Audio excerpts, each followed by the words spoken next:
தேவனுக்கு மகிமை உண்டாவதாக. நேற்றும் இன்றும் என்று மாறாத இயேசு கிறிஸ்துவின் இனிய நாமத்தினால் உங்கள் அனைவரையும் நான் வாழ்த்துகிறேன்.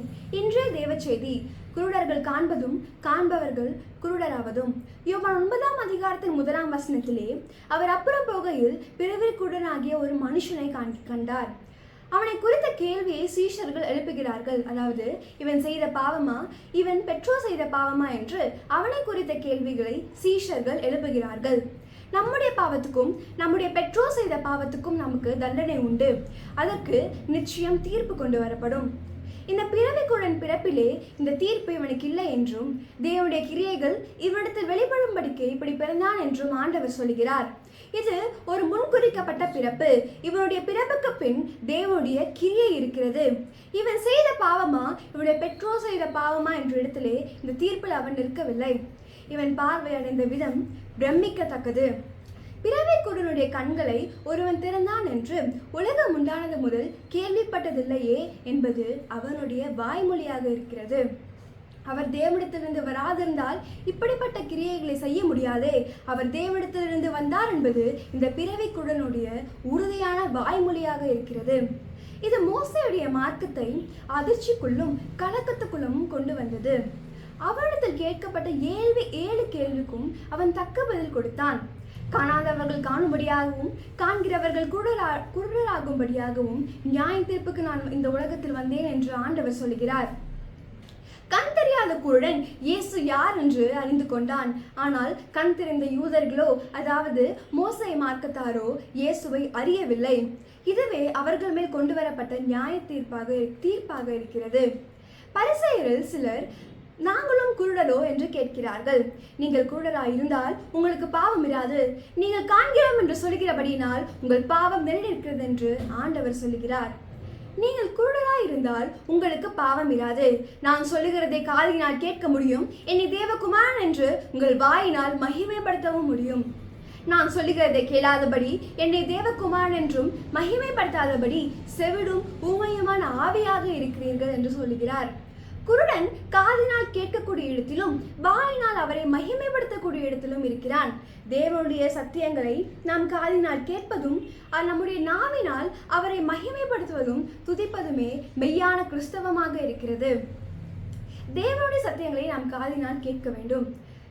காதுள்ளவன் கேட்கடவன், வாயுள்ளவன் தேவனை துதிக்க கடவன், மகிமைப்படுத்த கடவன். இது குருடனாய் இருந்தால் உங்களுக்கு பாவம் இராது என்று ஆண்டவர் சொன்னதன் விளக்கமாக இருக்கிறது.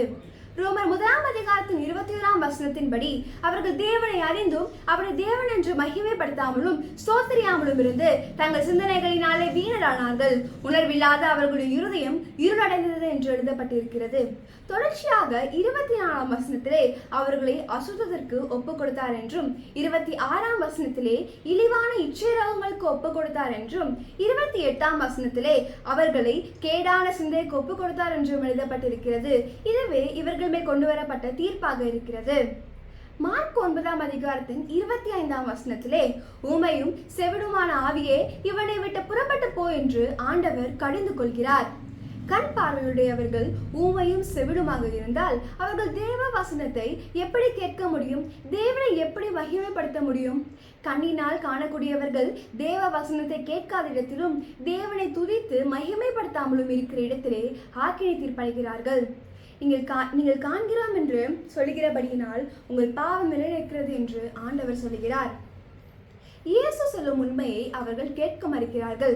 அவரை தேவகுமாரன் என்று மகிமைப்படுத்தாதபடி அவரை விரோதிக்கிறார்கள். இதுவே அவர்கள் பாவம் அவர்களில் நிலைத்திருக்கிறது என்பதாக நாம் காண்கிறோம். காண்கிறவர்கள் செவிடராகவும் ஊமையராகவும் இருந்தால் பாவம் அவர்களில் நிலைத்திருக்கும், தீர்ப்பை அடைவார்கள். எனவே பிறவிக்குடன் தேவகுமாரனை அறிந்தும் அறிவித்தும் அவரை ஏற்றுக்கொண்டும் அவரை மகிமைப்படுத்தும் இடத்தில் அவன் பாக்கியம் பெற்றான்.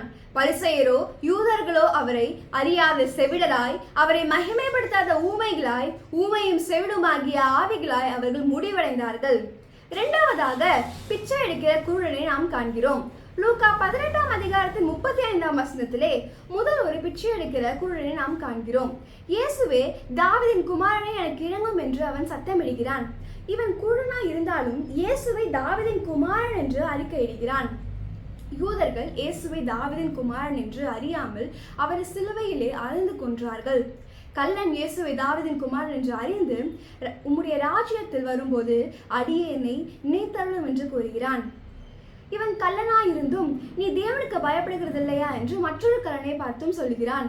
எனவே இவன் தேவனுக்கு பயப்படுகிறான் என்று நாம் அறிந்து கொள்கிறோம். நாம் தக்கபடி தண்டிக்கப்படுகிறோம், இவர் தகாததொன்றும் செய்யவில்லையே என்று தன்னை உணர்கிறான். இயேசுவை கிறிஸ்து என்றும் அவருக்கு ஒரு ராஜ்யம் உண்டு என்றும் அறிந்தான்.